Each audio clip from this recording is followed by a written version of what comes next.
Hello and welcome to the Fit5 Series 2 Coaches Training.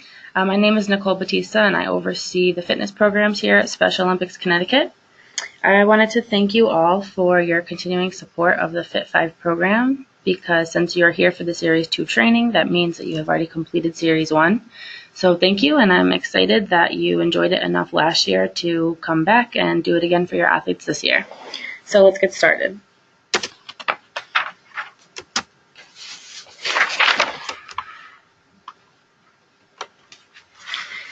So just a reminder about the purpose of the Fit5 program and what exactly it is it's a comprehensive health and wellness education program for Special Olympics athletes, partners, families, really anybody that is involved and comes to practice on a weekly basis.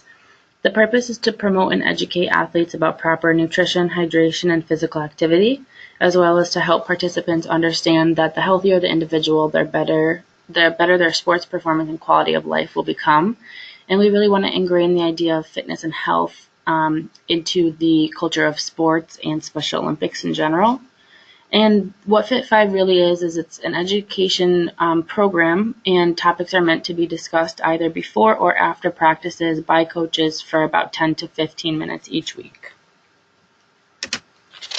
So the training agenda for this training is that we will go over some simple tips for implementing Fit5 at practice, which you all already know because you've already done it. I will go over the materials in this Series 2 toolkit, and we will go over a weekly overview of all of the Series 2 topics. If you can, please have your coach's handbook out throughout this webinar and follow along as we discuss each week if possible. So athletes should still have their Fit5 workbook and their Fit5 water bottle that they received for Series 1.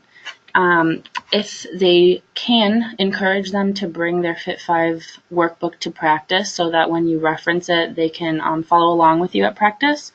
If not, there will be one provided in this toolkit for reference as well that you can pass around to the group. So what the materials in this toolkit include are an accordion folder with all of the same paperwork that was completed for Series 1, which includes an attendance sheet, the lifestyle surveys that will be given before and after the program, and weekly tracking sheets for each athlete. We do ask that this paperwork comes back to Special Olympics Connecticut at the end of the program. There will be one Fit5 workbook in each toolkit, a coach's handbook, food replicas, sports equipment, a sponge person, a small water bottle, 3 laminated exercise cards, 6 cones, and enough MyPlate magnets and cooling towels for each athlete. These last 2 items, the magnets and the cooling towels, are giveaways for them for each athlete at their respective week. So for example, the week 2 topic is nutrition, and that's when you'll give out the MyPlate magnets. And the week 3 topic is hydration, and that's when you'll give out the cooling towels. So this will make a little bit more sense as we go through each weekly lesson. And then every coach will receive a coach's handbook, a coach's toolkit, materials for each week, and a Fit5 Nike Polo at the end of the program.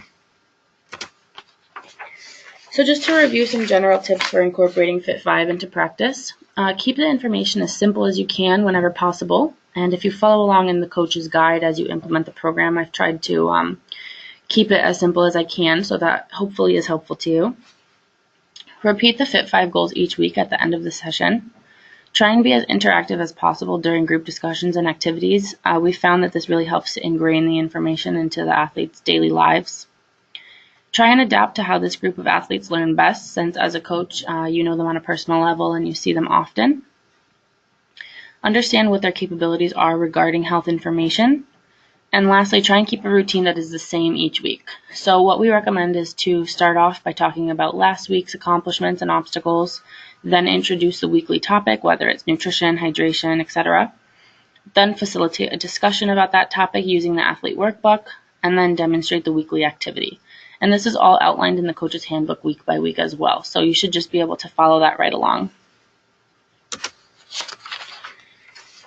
So this is just a weekly overview of each lesson plan for the week. So week 1 is just an intro to Fit5 to review the goals of Fit5 and to complete the lifestyle surveys. Week 2, the topic is nutrition, and the main focus will be serving sizes and portion control. Week 3, the topic will be hydration with a focus on dehydration and why hydration is so important in athletics. Week 4 will be strength, where I've programmed some strength exercises and a quick circuit. Week 5 will be endurance with a quick ladder drill. Week 6 is flexibility and some stretching education. Week 7 is balance and the importance of balance for fall prevention. And then week 8 will be certificates and awards. So this is an example of what week 1 should look like. So explain to athletes that you will be taking 10 minutes at each practice this season to talk about Fit 5. This is where you can introduce and show them the Fit 5 workbook if they do not have it still or don't remember it from last year. And then whether you show them as a group with your reference book or if they all are able to bring their books to practice, direct them to page 2, which goes over all of the Fit 5 goals. So some of the discussion topics that you can facilitate is what is Fit 5? What are the goals of Fit 5, which is listed here. So the answer to that would be exercise 5 days a week, eat 5 fruits and vegetables every day, and drink 5 water bottles every day. You can talk about what is a goal and what are health goals. So for example, I want to stop drinking soda. Your health goal could be I will replace soda at meals with water. So you can set a health goal as a team, or you can, work with them to set individual goals, whichever works better at your practice layout. And then you can hand out and complete the pre-program lifestyle survey to each athlete. Depending on how much assistance and time each athlete needs to complete this, it might be helpful to pair them with a coach or a unified partner or a volunteer to help them fill that out. And lastly, you can hand out and explain the weekly activity trackers. So this is just an example of the lifestyle survey. This is what it looks like. It will be in the accordion file in your toolkit. And it's really just to measure the impact of the program on the 3 goals that we just mentioned. So they will complete this before on week 1 and after the program on week 8. This is what the weekly tracker looks like. So this will be handed out to each athlete, and they are encouraged to fill it out each week and bring it back to practice. Or if that doesn't work out, they can just use it at home to track their habits while they're, eating their meals and exercising outside of practice. So week 2, the main topic is nutrition. And the focus of this year for the nutrition topic is portion control. So mention to the athletes that the week's topic is nutrition, and then direct them to page 23 in the athlete workbook, which is shown here. So some of the things that you can do during the discussion is to talk about what is the Fit 5 nutrition goal, which is to eat 5 fruits and vegetables every week. 5 fruits and vegetables every day. You can talk about what a serving is, and you can talk about what one serving looks like for each food group. So to demonstrate this, the activity for the week is how to measure serving sizes. So what the book shows here is that you're going to compare different food replicas to common sports equipment as shown on page 23. So for example, a hockey puck equals 1 serving of beans or meat, a baseball equals 1 serving of fruit or vegetables, and a golf ball equals 1 serving of nut butter or cheese.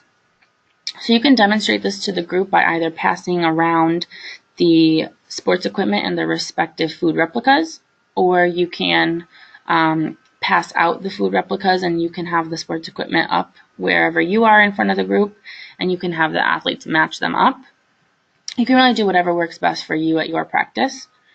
And at the end of this session, you're going to hand out the MyPlate magnets to each athlete, which are included in your toolkit. And the purpose of this is so that they can go home and put it on their fridge and be reminded of what they talked about at practice and think about portion control when they're making meals at home. So this is just a picture of the food replicas and the sports equipment as we mentioned, and how it relates to comparing serving sizes and understanding that different food groups you should eat different amounts of. So week 3, the topic is hydration, and you can mention this to the team and then direct athletes to page 28 in the athlete workbook, which talks about the signs of dehydration. So the first thing you can discuss is what is the Fit 5 hydration goal, which is to drink 5 bottles of water every day. And then you can talk about why is drinking enough water important. And for that, you can reference the signs of dehydration and talk about how those could be potentially dangerous when you're at practice or when you're at competition, especially at summer games where it's really hot. So to demonstrate this, the dehydration education activity for this week tries to visually show athletes the dangers of dehydration and why it is so helpful to hydrate properly. So this will make a little bit more sense on the next slide when I show you the picture, but just as an outline, the first step will be to show athletes the dry sponge person and pass it around to the group if you can. The dry sponge is going to be really stiff and it's going to be really, really hard to move or bend it. You then have a small water bottle in your bag where you can pour the water over the dry sponge and explain that this demonstrates what happens to their muscles and their bodies when they drink water. So almost as if they are the sponge and the water is them drinking water. And then you can demonstrate the difference in the wet sponge's ability to move around and bend. So it's going to be a lot easier to move and bend and bounce the wet sponge. So at the end of the session, after you do that activity, you can hand out the cooling towels to each athlete, which are included in your toolkit. And you can explain to them that the purpose of the cooling towel is to help prevent dehydration when they're practicing or competing. So this is a little example of the sponge activity. So as you can see in the first picture, the sponge is dry and it's really stiff and it won't bend at all. Then you're going to pour water on it. And then the last two pictures show the wet sponge and how it's very flexible and it's ready for movement and it's ready for activity. So that's kind of the visual demonstration of the dehydration activity. And then this is just an example of how to use the cooling towels. If you have time and you find it beneficial, you can demonstrate this at practice. So you're going to want to wet the cooling towel first with their water bottle that they hopefully brought to practice. You're then going to squeeze it to wring out the excess water, and then you're going to kind of try and snap it by holding it on either end and pushing it forward and then pulling it out. And then as pictured here, they can put it around their neck to help keep them cool while they're running around and sweating in the hot summer heat during practice or at summer games.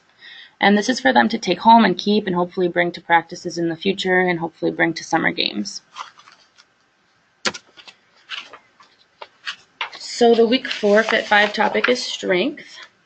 You can mention this to the team and then direct athletes to page 8 in their athlete workbook or in the reference book that you have.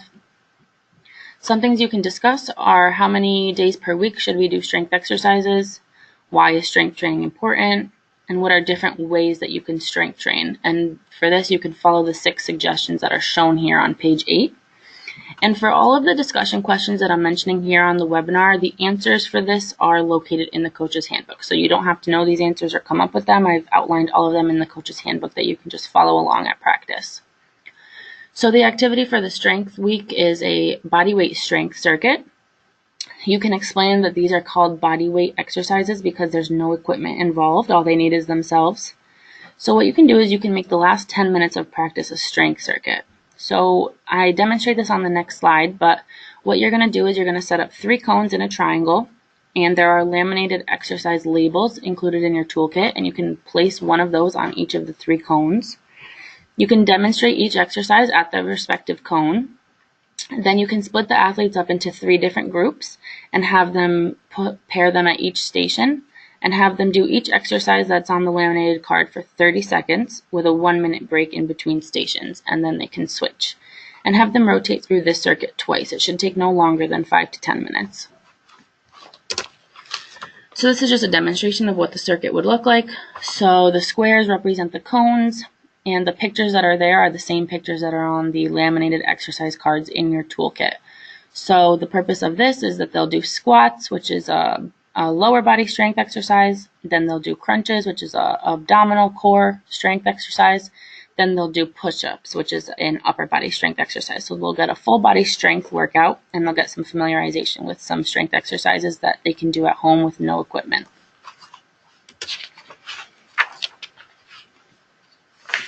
So the next topic is endurance, and you can direct athletes to page 4 in the athlete workbook or show them page 4 on your reference book. Some of the discussion topics that you can talk about are what is endurance, how many days a week should we be doing endurance exercises, and how many minutes per day, and what are some different ways that you can do endurance exercises, which you can follow the suggestions from page 4. So the activity for this week is to set up a ladder drill. where you are going to place 2 cones at opposite ends of either the gym or the field or the court, depending on what sport it is that you're coaching, about 20 feet from each other. You're then going to line all of the athletes up at 1 cone, and I have provided 6 cones in the toolkit if you wanted to make different lanes or if you wanted to, split them up into 2 different groups, whatever works for you. But you're going to line them up on one end of the cones and have them run from one cone to the other and back, and then ask them how they feel. Maybe they're going to say they're tired or they're hot or whatever it is that they're feeling. Just kind of talk to them about how their body's feeling after that. Then have them run from one cone to another, back, and do that twice. And then ask them if they're more tired from this one than they were from the last one. And ideally the answer should be yes. And then one last time, have them run from one cone to the other and back 3 times. And explain to them that the longer runs require more endurance, and that's why they feel more tired than they do from the first run. So just a visual example of this. So the circles are going to represent the cones, and the lines are going to represent the athletes running from one to the other. So as you can see, for the first one, they're going to run from cone 1 to cone 2 and back. And then you're going to talk to them about how they feel. For the second one, they're going to run from cone 1 to cone 2, back to cone 1, cone 2, and back, and talk to them about how they feel there. And then for the last one, they're going to go from cone 1 to cone 2 and back 3 times. And this should demonstrate that for the third one, they're the most tired because this activity took the most endurance. And just, really emphasize that this exercise is not for speed. It's just a leisurely run, and it's just to demonstrate how they can work on their endurance, which can help them in soccer, track and field, tennis, pretty much any of the summer game sports. They want to help build endurance, and that the idea is to educate athletes on the fact that running will help them do that.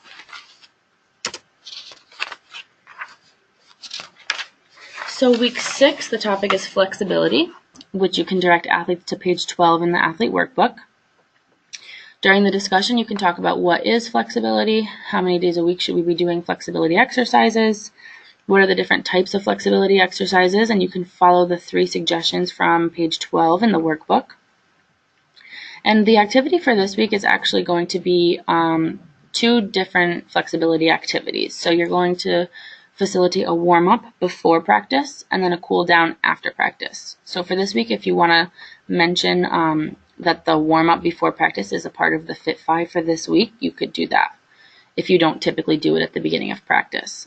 So for the warm-up before practice, you can explain that these are dynamic stretches because you are moving around, and this is what warms your body up, your body and muscles up for activity and gets them ready to run and practice and exercise.